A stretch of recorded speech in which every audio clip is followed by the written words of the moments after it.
Have you ever gotten out of a discussion feeling more frustrated and confused than when you started? Most likely, logical fallacies have been the devil in that. Some of us might have the correct answers too. Oh, please, you don't even have a PhD. Right? And sometimes we're the victim of it, sometimes we're the perpetrator. So we'll try to understand what are logical fallacies.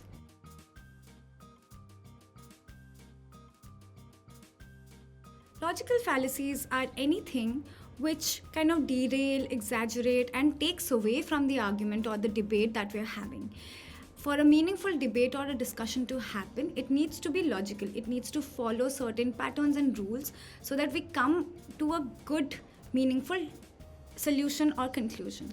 Logical fallacies completely throw them out of the window. So we'll talk about 3 of them today.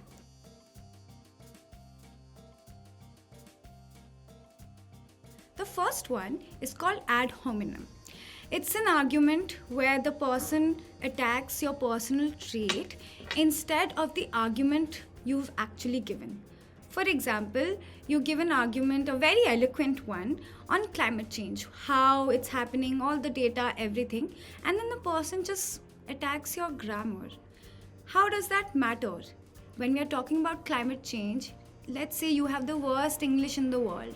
Even then, if you have been able to present with data, it does not matter what language you're using or how grammatically correct you are, as long as your information is correct, right? So when someone attacks something about your personal trait or something like this, it's an ad hominem argument and it is a logical fallacy.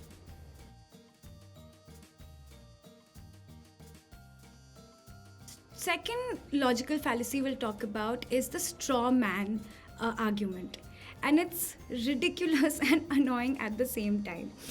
It's when you give an argument and the opponent takes a part of it, exaggerates it, or oversimplifies it, right? So they make their own interpretation and their argument is based on that interpretation and not the argument that you actually gave. For example, let's say there has been theft in your area and you suggest that it would be good if you have more security cameras, and someone interprets it differently and says, why? Don't you trust your neighbors? See, it makes no logical sense. This is why it's a logical fallacy, right? They took a part of the argument which does not even exist, made it their own, and turned it around on you. So this makes no sense when you are trying to have a meaningful conversation or a discussion which needs to have a solution as well.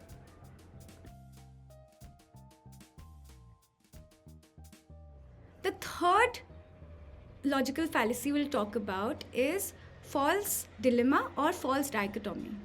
In this, you will see people presenting only 2 options to you, right? So either this or that. Whereas your argument or your sense could mean that there is a reasonable middle option or multiple other options as well. So it's not just one or the other. For example, this happens a lot in political debates. If you do not support what the government is doing, they immediately attack you and say, oh, you should be part of this country or you must be a part of the other party. Right? It's not one or the other. You could support the party and support the government, yet talk about certain policies or laws that may not be working out for you or you have certain critique against. And this does not only happen in political arguments, it might happen in your personal life as well. Say your friend says that, oh, if you do this, you're not a real friend. If you do this, you don't really love me. So this false dichotomy is also a logical fallacy which takes away from the argument or some logic that you're trying to present and deflects, exaggerates, shifts it around, throws it out of the window for you to even move forward with the conversation. This was a short video with just 3 logical fallacies that I presented today. If you guys are interested in understanding more of it, let me know. I am happy to make more. And thank you for watching. This is Sci-Fi Cult.